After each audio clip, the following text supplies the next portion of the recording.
Olá, amigos do canal, seja muito bem-vindo. Para quem não me conhece, sou Júnior Crescimento e tenho como objetivo ser um canal de bênção na sua vida. Para você que tinha dificuldade em entender, em discernir o que a Bíblia Sagrada está dizendo, seus problemas acabaram. O meu intuito, a minha missão é fazer que seja esclarecido os ensinos e as revelações relacionados ao reino de Deus e sua justiça. É isso mesmo, vou fazer com que você tenha mais conhecimento de Gênesis a Apocalipse. No decorrer dos nossos vídeos, você vai estar aprendendo sempre coisas novas e compartilhando as experiências da minha vida e de outros homens de Deus que são cheios do Espírito Santo, que tem como objetivo gerar transformação de Deus em todas as áreas de sua vida. Pessoal, hoje o assunto é bem interessante. Nós vamos falar sobre dons espirituais, sobre habilidades, sobre capacitações que está relacionado no Evangelho. Vamos lá, hoje o nosso estudo vai partir como base então em Efésios capítulo 4, versículo 11.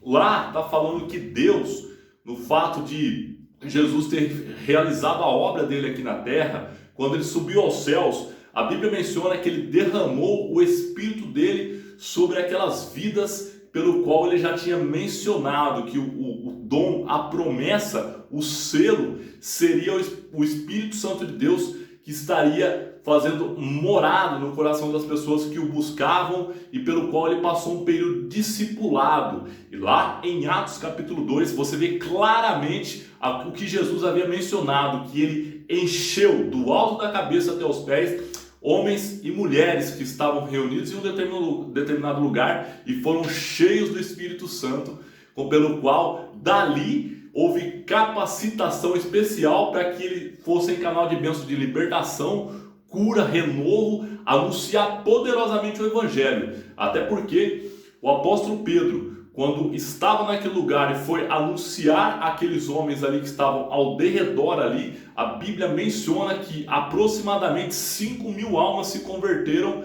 ao Evangelho de Cristo após ele ser capacitado pelo Espírito de Deus e pregar com ousadia a mensagem do Senhor. Mas olha aqui, Efésios 4, versículo 11, fala que uns foram criados praticamente com apóstolos.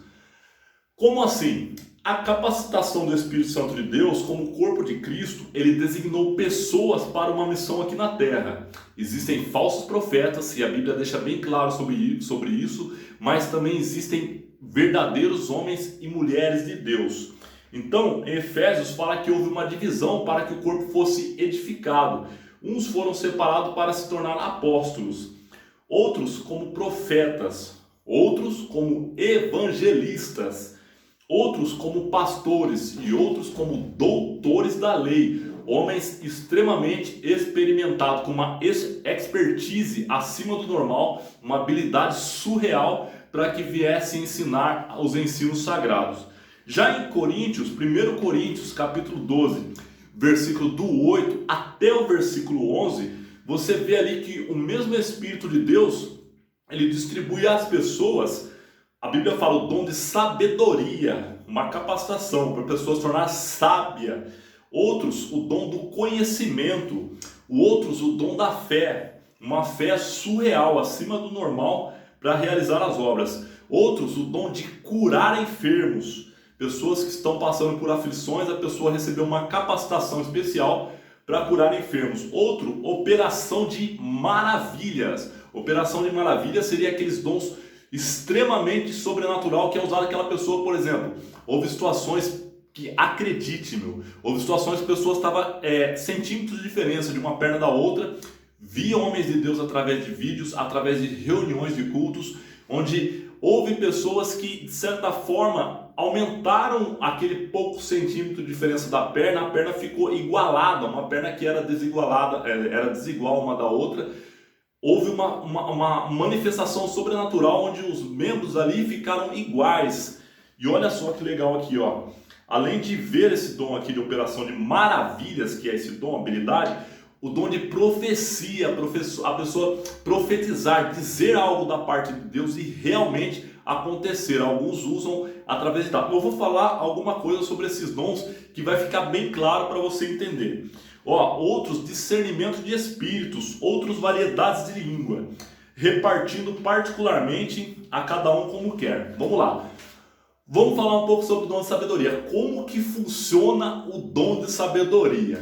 O dom de sabedoria está relacionado à pessoa extrair revelações das escrituras sagradas, ensinos poderosos que vão gerar uma libertação, uma transformação na mentalidade da pessoa. Em Romanos capítulo 12, versos 1, fala assim: não vos conformeis com esse mundo, mas transformai-vos pela renovação do vosso entendimento, para que experimenteis qual seja a boa, a perfeita e a agradável vontade do Senhor para a sua vida. Essas pessoas conseguem pegar esses versículos bíblicos e gerar entendimento. Sabe essas pessoas que não têm ainda uma certa habilidade em entender o que está escrito nas Escrituras Sagradas? Existem outros homens de Deus que têm essa habilidade de extrair o que está atrás da letra. Qual é o significado daquele enigma, daquela parábola, e consegue esclarecer para essas pessoas. Isso é uma habilidade que ele consegue juntar aquelas pecinhas do quebra-cabeça para gerar um formato, um entendimento para as pessoas. E consegue trazer respostas, soluções através da sabedoria da palavra de Deus. Quando a pessoa não sabe o que fazer, exemplo, Salomão, vamos lá, vamos para a prática agora e trazer um ensino bem específico aí para você falar: caraca, agora eu entendi o que quer dizer.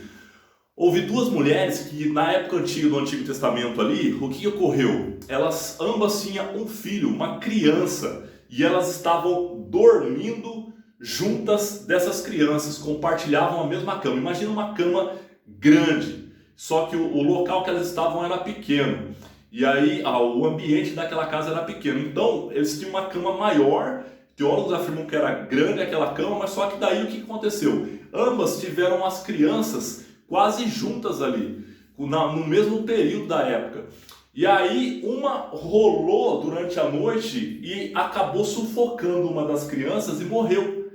E aí o que ela fez? Olha só a malícia dela. Ela viu que a criança dela morreu, ela rapidamente trocou, enquanto a outra estava dormindo, com a criança viva. Ela pegou a criança que estava viva e ela tinha matado a criança dela, ela trocou e começou a cuidar dela. Quando a outra acordou, assustou, porque viu uma criança morta do lado dela, e a mãe, ela conhece qual é o seu filho. Ela olhou e falou: peraí, essa criança não é minha.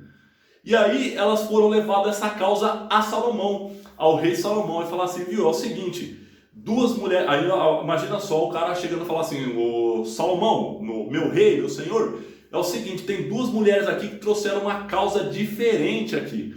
Elas falaram que estão brigando por causa de um filho aqui. Elas estão falando que aquela criança é de um está falando que é dele, que é dela, né? E a outra está falando que é dela. Porque uma das crianças, cada um tem uma criança, mas uma delas morreu. E ninguém sabe ainda quem é a mãe da criança que está viva.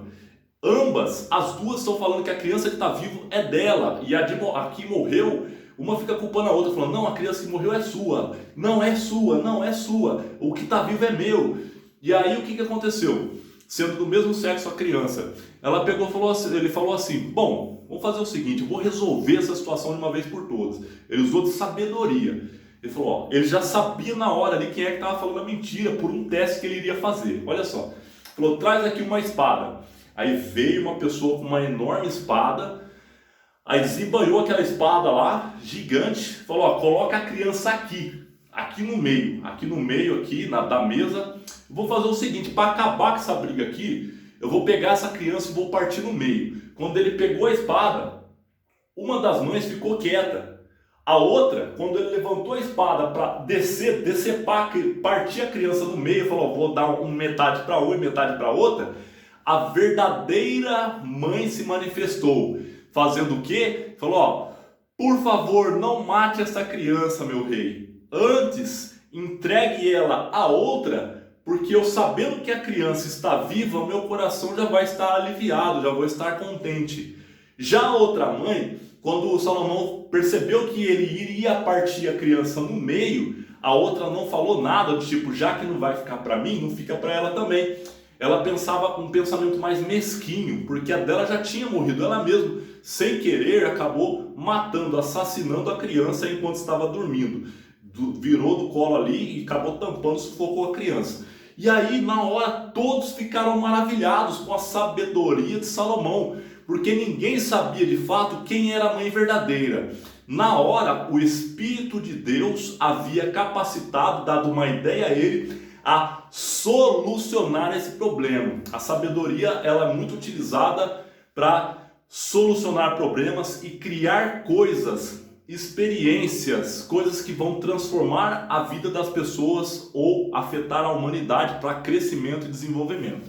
Então, um dos exemplos está aí claro, um dom de sabedoria utilizado para o bem. E o dom de conhecimento. Quando a Bíblia fala conhecereis a verdade vos libertará, o conhecimento ele pode ser também tanto bíblico como um conhecimento natural, uma habilidade inata de ter várias áreas que a pessoa tenha uma expertise desenvolvida, uma habilidade em várias áreas ali e gera esse conhecimento prático. A fé, a pessoa tem gente de pouca fé. Jesus ele fala bem claro, homens de pequena fé. Nunca vi tamanha fé. Houve passagens que ele fala assim, ó, por exemplo, o centurião, nunca vi tamanha fé em toda Israel. Então a fé ela tem uma medida. Ela fala que é comparado a uma semente de mostarda, mas só que com o passar do tempo, essa semente de mostarda ela pode crescer, germinar, se desenvolver. A fé, em Hebreus capítulo 11, versos 1, fala que é a certeza das coisas que se esperam e a prova das coisas que não se vê. Você não está vendo algo manifesto ainda. Por exemplo, o sonho de você morar em um determinado lugar, o sonho de você estar trabalhando em uma determinada empresa, o sonho de você passar em uma determinada faculdade. Você vai acreditar, vai orar a Deus e acreditar que aquilo pode ser seu, que Deus já pode ter preparado, Ele vai te dar uma direção do que fazer e como fazer para obter aquilo, e você correr atrás. Isso, a sua ação, ela demonstra que na sua oração você está correspondendo uma fé em Deus. Olha que interessante. Passando para o outro aqui, dom de curar. O dom de curar é o seguinte, Jesus já falou assim, ó, eu vos dei autoridade e poder para pisar em serpentes e escorpiões e toda a força do mal não vos farão dano algum, não vos farão mal. O dom de curar funciona o seguinte, você pode orar pela vida das pessoas sem tocar nelas, para expulsando aquele mal em nome de Jesus. Por exemplo, se ela estiver com um demônio no corpo e você pode orar a Deus, você entendendo que aí já entra o dom de discernimento. Discernimento espírito, você consegue perceber se a pessoa está endemoniada. Isso com o tempo, com estudos bíblicos, com uma vida de oração, isso pode desenvolver na sua vida esse dom de discernimento. Você perceber quando uma pessoa está possessa de um demônio ou não. Se Deus assim quiser, assim permitir, Ele pode te capacitar com esse dom. Aí você discernindo isso, você pode orar sem a pessoa perceber, para que esse demônio venha sair do corpo dela. Ou se tiver uma situação mais crítica, estiver mais visível e ela só dando trabalho, de repente aquele demônio se manifestar na vida da pessoa, você de olhos abertos mesmo, pondo a mão na direção das pessoas, dessa pessoa, apontando o dedo e falando, em nome de Jesus, eu te ordeno, sai dessa pessoa agora e não volte mais. Em nome de Jesus, sai! Você pode dizer isso, porque o próprio Cristo já deixou ali no livro de Mateus bem claro que você expulsaria demônios e curaria enfermos no nome dele. Ele falou, em meu nome vocês expulsarão demônios. Então ele deu essa autoridade e poder para aqueles que creem, que professam a sua fé em Jesus Cristo. Ou no caso aqui de curar enfermos, o que você vai fazer? Você pode chegar colocando a mão no lugar da enfermidade ou não, dependendo do lugar, que você pode ser algo que de certa forma você não possa tocar. Você pode esticar a mão na direção da pessoa assim, ou na imposição da cabeça da pessoa, se ela permitir, é claro. Você pode falar, você aceita receber uma oração para eu fazer uma oração de fé em Jesus Cristo, para que você possa, por assim dizer, ligar essa fé em Deus, que você possa ser curado. Pode ser que Deus manifeste um milagre aqui, porque eu vou acreditar que Ele vai fazer isso na sua vida. Entenda bem, se não acontecer, amém. Mas se acontecer, de repente você foi usado por Deus para curar aquela pessoa no poder que há no nome de Jesus. Isso vai aumentar a crença nela em Cristo. Vamos lá.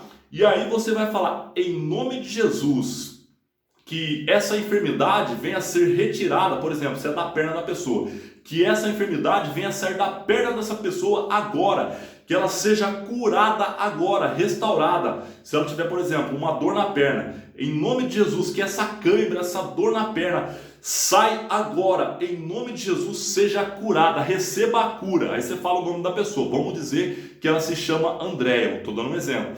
Em nome de Jesus, Andréia, seja curada agora. E de repente pode ser que manifeste o milagre da cura na vida daquela pessoa. Existem alguns casos que as pessoas usam medicamento? Existe. A pessoa pode ser curada em medicamentos. Os médicos são bênção de Deus, e medicamentos que são extraídos da terra, uma composição química, isso tem um efeito de melhoria, de cura também. Claro, evidente, a ciência é bênção. Mas existem coisas que são espirituais. Dor de cabeça, outros tipos de males. Você pode fazer uma oração pela vida da pessoa e Deus pode usar a sua vida para que essa pessoa receba a cura. Vamos lá. Outro exemplo aqui, ó, operação de maravilhas. Operação de maravilhas é quando aquelas pessoas têm um dom sobrenatural de um milagre acima do normal, algo que chame a atenção de muitos, que aos olhos humanos era praticamente impossível aquilo acontecer. Como já vi situações de palestras, de reuniões de oração, que tinha membros do corpo da pessoa que estavam centímetros de diferença uma perna da outra, e aquilo crescer durante aquela reunião e alcançar o mesmo nível ali, a perna se igualou, ou algo que a pessoa estava tendo desde nascença deu uma má formação congênita, alguma coisa fora do normal na vida daquela pessoa, e Deus curar um milagre ali, operar um milagre na vida dessa pessoa. Tudo é possível ao que crê, ao que diz as Escrituras Sagradas. É que nós cristãos professamos isso a nossa fé. Disse Jesus assim, tudo é possível ao que crê. Vamos lá. Outro aqui, ó, discernimento de espíritos. Discernimento de espíritos é quando a pessoa consegue identificar quando uma pessoa está possessa de um demônio.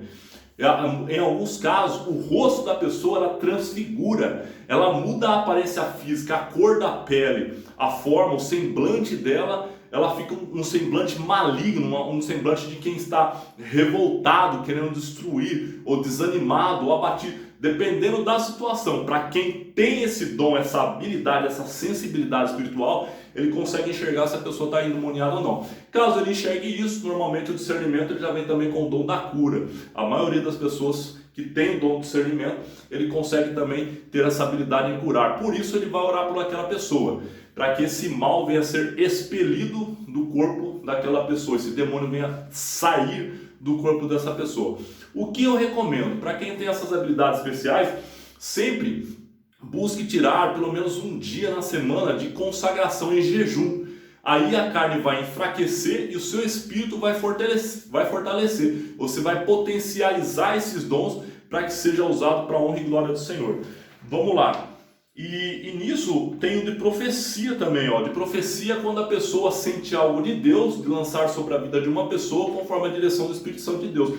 No livro de Ezequiel, a Bíblia menciona que quando ele foi conduzido ao vale de ossos secos, Deus fala assim, filho do homem, tipo assim, olhe por esses vales de ossos secos, onde houve um exército ali que se degladiou em batalhas ali, e acabou ficando só ossos, pó e ossos secos ali, largados, separados ali naquele local. Ele falou, pode voltar à vida esses ossos? Aí ele fez uma resposta, ele mandou uma resposta inteligente para Deus. Ele falou, Senhor, tu sabes, só tu sabes se podes, tudo. Tipo assim, ele já colocou essa responsabilidade para Deus. Então Deus falou assim para ele, então profetiza. Aí ele falou, vale de ossos secos, ouça a voz do Senhor. Aí ele começou a lançar palavras e ministrar, e aqueles ossos começaram a juntar, osso com osso, e depois os ligamentos. Conforme o profeta, o homem de Deus, ele foi recebendo uma direção sobre o que fazer para ministrar, profetizar sobre aqueles ossos, Deus foi realizando um milagre naquela visão espiritual. O que eu entendo sobre isso? Que o dom de profecia ele tem que ser usado, direcionado por Deus. Não é uma coisa de você ficar brincando, mas quando você recebe uma direção profética, sinal que você está em um ambiente profético, algo que Deus quer realizar para a honra e glória dele, que é manifestar a glória dele, o milagre dele, para transformar o ambiente ou a vida de alguém. Vamos lá. E olha que interessante aqui também, ó. Já falei de discernimento de espíritos. E discernimento de espírito também, você serve para você descobrir se realmente a pessoa é homem de Deus ou não, para você não ser enganado, porque muitos também são enganados por falsos profetas, homens que se dizem ser homens de Deus e ensinam o falso evangelho, inclusive teologias da prosperidade, falando muito sobre dinheiro, como se a pessoa se fosse movida por dinheiro e não Cristo. Quer dizer que se Deus está na vida dele, ela tem que ser uma pessoa muito próspera na questão de riquezas. E não é bem por aí, não quer dizer que se a pessoa tenha muito dinheiro ou não, significa que Deus esteja na vida dele. Se você prestar atenção e observar que existem algumas igrejas, caso você esteja frequentando ou conhece pessoas que estão frequentando, e essas pessoas falam assim, não, você tem que dar o seu tudo, e que isso, e que aquilo, e venha falar algo que não está de acordo com o evangelho, eu te oriento, cai fora dessa igreja. Vai para uma igreja que realmente ensina um evangelho puro, saudável. Quer dizimar, faça-se com amor. Quer ofertar, faça com alegria e amor. E entenda esses pontos dos versículos bíblicos que dizem sobre dízimo e oferta, mas faça ali entendendo que você está abençoando a obra e procure prestar atenção se aquele homem que se diz de Deus, um pastor, um presbítero, um diácono ou uma outra entidade religiosa ali, ela esteja usando isso para boas obras, esteja realmente ajudando pessoas. Procure enxergar, discernir qual é o histórico da igreja. A Bíblia diz que fé sem obras ela é morta. Se tem um certo montante de pessoas realizando essas ofertas, esses dízimos, e aquilo não está sendo movimentado para boas causas, para o crescimento, o desenvolvimento da igreja, está acontecendo alguma coisa fora do normal ali. Então, caso você identifique isso nessa igreja, cai fora. Vai para uma outra igreja que realmente leve o evangelho a sério e venha utilizar esses dízimos e ofertas para fazer boas obras para o reino de Deus. Vamos lá, eu não queria entrar muito nesse assunto sobre dízimos e ofertas, mas eu sei que existem muitas pessoas com dúvidas referente a isso.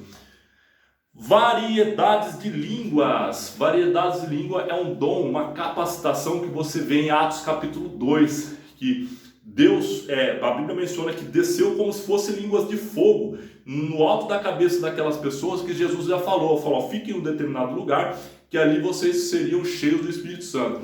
Ali foi uma forma simbólica e profética, que quando veio um vento forte, impetuoso, encheu o lugar, e aquelas línguas repartidas como se fossem línguas de fogo, ela foi pousando na cabeça de cada homem, cada mulher que estava orando naquele salão, naquele local. Aquelas pessoas começaram a orar em variedades de línguas, ao ponto que quando eles saíram daquele lugar, havia bárbaros, citas e outros homens, outros segmentos, outras culturas que ouviram eles falarem ali sobre os mistérios do reino de Deus. Eles assustaram, ficaram estagnados e alguns pasmados com aquilo lá. Falaram, como que pessoas que até mesmo não têm muita cultura, não tem uma inteligência, não sabe falar o nosso diálogo aqui, a nossa língua, né? A nossa língua nativa, e acabam falando isso sem ninguém ensinar eles. Porque foi uma manifestação de Deus ali em falar línguas. E a Bíblia menciona que é a língua também dos anjos. Como assim?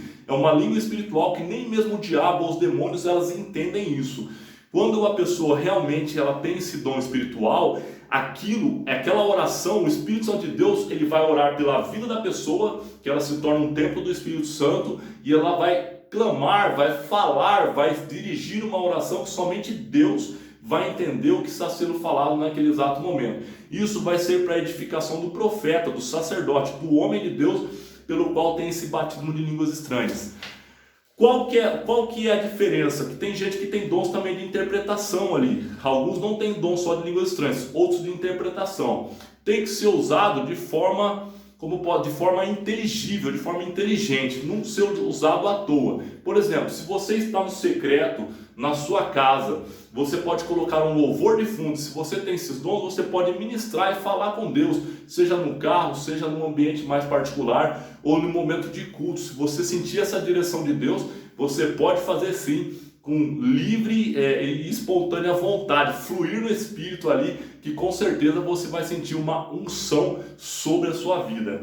Vamos lá, falei de variedades de línguas, e agora no versículo 11 fala assim, em 1 Coríntios capítulo 12, versículo 11, que esses dons foram repartidos particularmente, foi repartido particularmente a cada um como Deus quis. Como Ele quer é repartido esses dons, para que de certa forma a pessoa venha cumprir uma missão aqui na Terra. Você sabia que 80% dos cristãos, aliás, se torna a maioria, eles não entendem qual é o seu dom e qual é o seu chamado? Então, do dom, vou te dizer uma dica bacana. Normalmente a pessoa tem uma paixão por aquela área, por exemplo, se o cara ele sonha em pregar, se tornar um pregador, ele tem uma paixão e vai buscar estudar, reflexões, adquirir livros sobre o assunto, ele vai pegar, além da Bíblia, ele vai pegar, fazer pesquisas, né? E vai fazer anotações, vai fazer esboços de mensagens, talvez se ele tem um dom também de escrever livros, vai preparar ali futuros livros para que esses ensinamentos não fiquem só ali em pregações e cultos, hoje como outras ferramentas, vídeos, cria canais no YouTube, enfim, você vai usar essas ferramentas de múltiplas formas para que venha alcançar essas vidas. A ideia é essa, você usar o que você tem em mãos. E normalmente o dom ele tem uma paixão em fazer aquilo não vai sobrecarregar na vida dele ou dela, porque ele ama fazer aquilo. Outros são evangelistas natos, tem um diálogo, uma ação muito legal com as pessoas e consegue desenvolver um assunto, falar qualquer tipo de coisa ali com a pessoa e de repente já está entrando no evangelho. Ele identificou uma oportunidade no assunto que eles estavam mencionando e acaba falando de Cristo para a pessoa e de repente ele ganha aquela alma para Jesus. A pessoa já está seguindo a igreja e aquela pessoa começa a discipular, que é fazer um acompanhamento. Eu não falo só de Cristo para as pessoas, porque a ideia é falar, mas se você vê que a pessoa ela aceitou aquela palavra, o evangelho, e você tem dado sinais de conversão, você vai fazer um acompanhamento, um ensinamento de dia após dia, para que essa pessoa venha crescer na graça e no conhecimento, como diz as Escrituras Sagradas. Nós fazemos parte do corpo de Cristo. E olha o que diz Romanos capítulo 12, versículo do 6 até o 8. Vou ler esses versículos aqui, De modo que, tendo diferentes dons, quem tem diferentes dons? Todos nós temos habilidades diferentes, cabe a nós descobrir elas. E algumas desses casos, outras pessoas que conseguem identificar essas habilidades em nós. Você identificando essas habilidades, procure ler mais sobre o assunto, pesquisar mais, orar a Deus para revelar. E até mesmo que você que sonha em ter um dom em uma determinada área. Se realmente você quer trabalhar naquela área, comece a orar a Deus para te dar aquele dom, aquela capacitação e você estudar sobre o assunto, você correr atrás. Até porque a Bíblia fala assim, para você buscar os melhores dons com zelo. Busque com zelo os melhores dons. Quem falou isso? Paulo. Vamos lá, vamos continuar. Romanos 12, 6 a 8, de modo que tendo diferentes dons, segundo a graça que nos é dada, se é de profecia, que a pessoa realize, seja dada segundo a medida da fé. E se é ministro, seja ela então ministro, venha ela então ministrar. Se é ensinar, haja dedicação ao ensino. Dedicação. Você focar, você trabalhar em nível de excelência aquilo, com zelo. Faça com zelo, não faça de forma relaxadamente, até porque o Senhor, Ele abomina aquelas pessoas que fazem as coisas dele de forma relaxada. Se é para Deus, faça com zelo. Se é para Deus, faça com amor. E com certeza Ele vai se alegrar e vai honrar a sua vida. Vamos lá. Ou o que exorta, use esse dom de exortar. E o que tem habilidade em repartir, faça-o com liberalidade. O que preside, com cuidado. E o que exercita a misericórdia, faça com alegria. O que é a misericórdia? Muitas das vezes quando uma pessoa te prejudica, que ela acaba te enchendo o saco, desculpe a forma de falar, a expressão, ela tira você do sério, ela acaba te prejudicando ali, seja com falas, com atitude. E não guarde essa raiva dentro de você, seja algum familiar, amigo, colega que fez isso com você. Libere perdão para essa pessoa. Como assim liberar perdão? Tenha misericórdia, mesmo que ela merecia ser tratada da mesma forma, como se fosse olho por olho, dente por dente. Não, você vai matar o mal fazendo o bem. Eu sei que não é fácil, às vezes nós falhamos, nós em geral nós falhamos nesse quesito. Mas o que devemos fazer? Falar: Senhor, se eu estou com dificuldade para perdoar essa pessoa, me ajude, que eu venha liberar perdão para ela nesse exato momento, em nome de Jesus, que eu não venha ver ela com maus olhos, que os meus olhos venham a ser bons, para que o meu corpo inteiro esteja à tua luz, Senhor. Me ajude, Espírito Santo de Deus, você que é meu amigo, meu intercessor, meu consolador, como diz a tua Escritura Sagrada. O que você vai fazer? Pode fazer isso em oração. O que é uma oração? Um diálogo. Você vai falando com Deus sobre isso e Ele vai tirando todo tipo de desejo negativo na sua mente e no seu coração. Ele vai entrando com a luz dele. Glória a Deus. Irmãos, eu espero que esse vídeo ele tenha esclarecido, tenha facilitado, venha gerar entendimento, para que você venha ser um ganhador de almas, para que você venha ser usado pelo Espírito Santo de Deus, para que venha aumentar o reino de Deus e a justiça dele, e busque o reino de Deus e a justiça dele, e as demais coisas vos serão acrescentadas. Tudo aquilo que você necessita, quando você coloca diante de Deus, fala para ele: Deus, me dê uma direção sobre o que fazer e como fazer, com certeza ele vai honrar essa oração aí, ele vai te dar clareza. Receba isso em nome de Jesus, compartilhe esse vídeo com seus amigos. Beijo no coração e até o próximo vídeo.